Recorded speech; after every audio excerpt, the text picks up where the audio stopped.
This is something different.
These wheels are so freaking nice.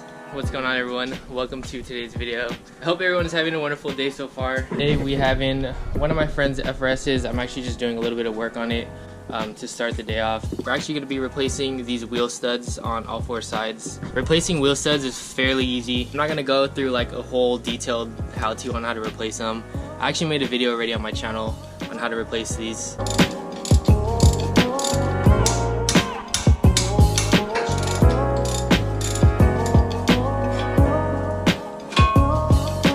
I'm not sure how many people know this already, but the bolt that holds the brake line to the coilover or strut actually fits perfectly in these holes right here, so you can pop the rotor out with this bolt. It pulls the rotor out, so I'll pretty much show you guys real quick.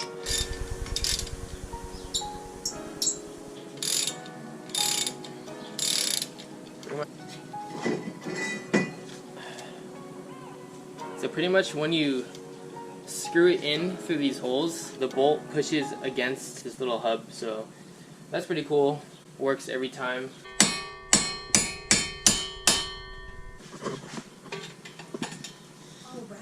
Pretty much what I have to do to every single wheel on the car.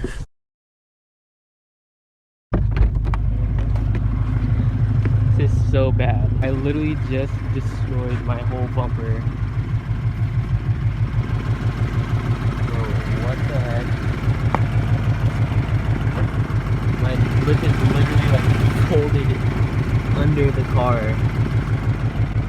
The worst part is I cracked the whole mold on the front bumper that I just got done too.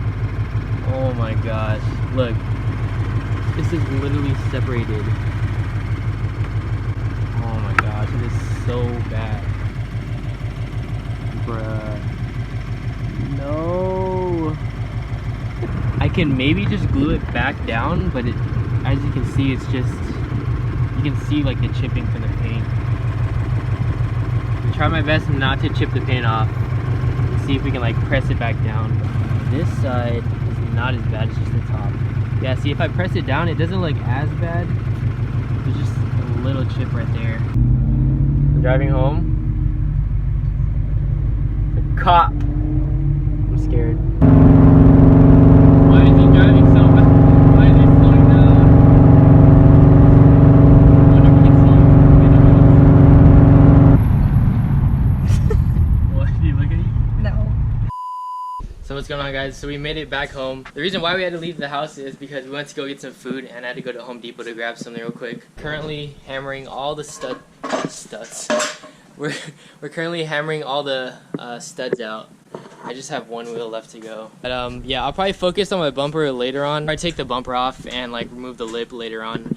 I just want to get all this stuff done. How it happened was I was at this weird exit from like a little shopping center, and since there's like a lot of cars coming in and out, like I don't have a lot of room to like angle the car. Yeah, I had like no room to angle the car or turn. There was just so many cars coming in and out, so I kind of had to send it. Like I mentioned in the previous video, like it just happens, you just have to send it sometimes. And Unfortunately, it was just a really bad dip, so it just caught onto my bumper.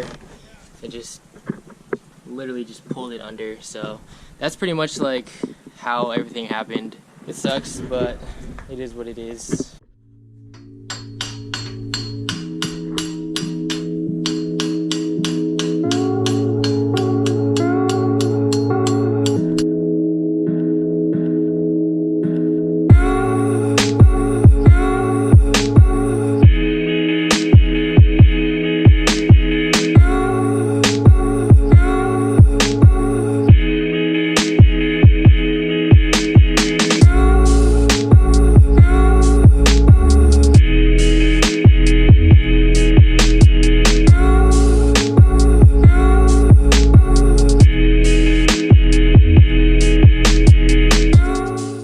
Seen them up close, really, so that's why I want to do this.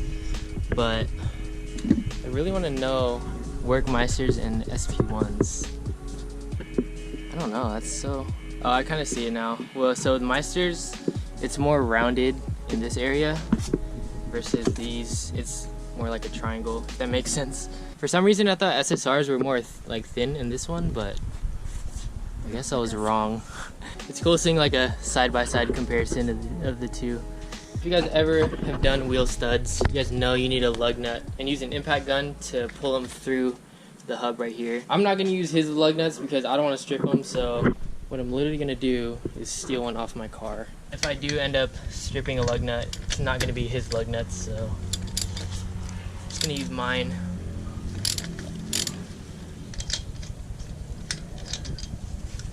This looks so weird. It has 3 lug nuts.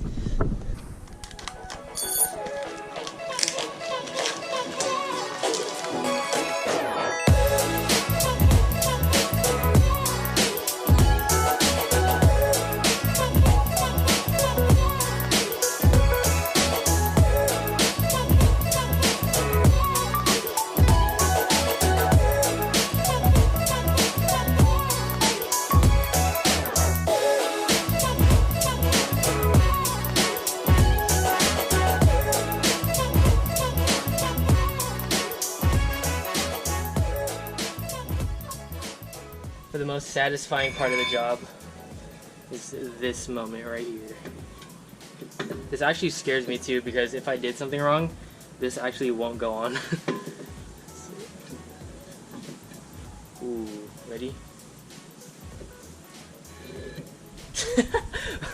So satisfying.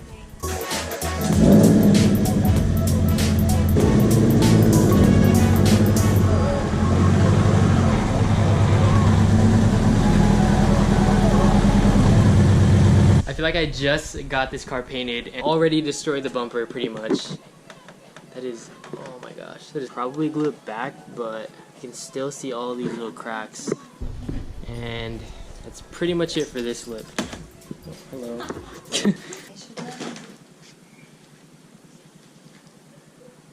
When you run a front lip for so long, it just looks so funny without a lip. It looks better than my FRS bumper without a lip, but it still looks like something's missing under. Alright guys, so we are back inside now. It sucks so much how I cracked the mold once again on my car, on the bumper to be specific. It's one of like the most annoying things, honestly, with having a molded kit, because they're pretty much screwed. Like it's just a whole bunch of body work to get it to look perfect, but once you crack it, you pretty much have to redo the whole thing. Speaking about that, kind of brought up this topic in my head right now, which I briefly want to talk about because I feel like it's very important whenever you're building like a car and stuff. It's kind of like a little background story of my car and why it is the way it is right now. Molded the kit on my car, but originally it wasn't my, I guess I can say, vision for the car. It kind of just happened over the years. The funny thing is, when I first installed my Rocket Bunny kit on my car, I was not experienced at all. Like what I knew in the past is nothing compared to what I know right now. My work wasn't that good. The kit was actually crooked the way I put it on. I feel like I didn't take my time when I was installing the Rocket Bunny kit. I was kind of just like rushing it, and I was just super hyped to put the kit on the car. Little stuff like that didn't bother me at the time. So when I wanted to fix it, I actually had somebody weld up the holes, because when you drill holes, you can't really drill another one next to it because it'll just make one big one. I actually had somebody weld them shut, and we had problems drilling through the welds. It was way too difficult to drill through the welds, so we ended up like not completing that, and my car was pretty much left like a mess. So my only option I had was to mold it pretty much, because molding requires no screws. I was literally stuck there without like holes in my car, and I couldn't drill through it because it was too hard. So it was literally a complete mess. I didn't even film it because I was so frustrated. It just didn't work out the way I wanted it to work out. It's pretty much like the #1 reason why I molded the kit on my car is because I can completely take off the screws and just focus on putting the kit on straight with only glue, and then obviously Bondo after. It's like a little story on why my car is molded. As you guys can see, it wasn't like my #1 choice to get the car molded. A whole bunch of stuff happened, events led up to that, and I pretty much had no choice but to mold it. The molded kit looks nice, but in my opinion, if I were to choose, I would definitely choose like the screw and rivet look. I think it looks much better with the rivets all around the kit. I think it just looks way more aggressive because you can actually see the wide body kit on.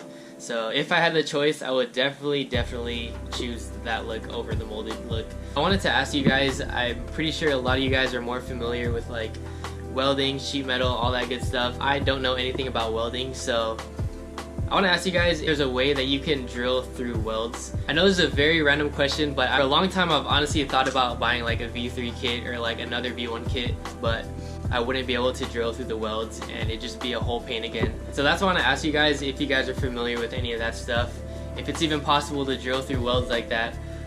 If you guys know anything about that, please leave it down in the comment section below. I appreciate any knowledge that you guys have. Throughout like the 3 years that I've had this car, it's pretty much been a whole bunch of testing and trying out new parts and stuff, and I've just been bouncing around with a whole bunch of different stuff with the FRS, but take it as a lesson learned for me to know what you want from the start so you don't waste a whole bunch of money and pretty much settle for something that you didn't really envision in the first place, if that makes sense. If I had a completely stock FRS right now, I would do a lot of things different, to be honest.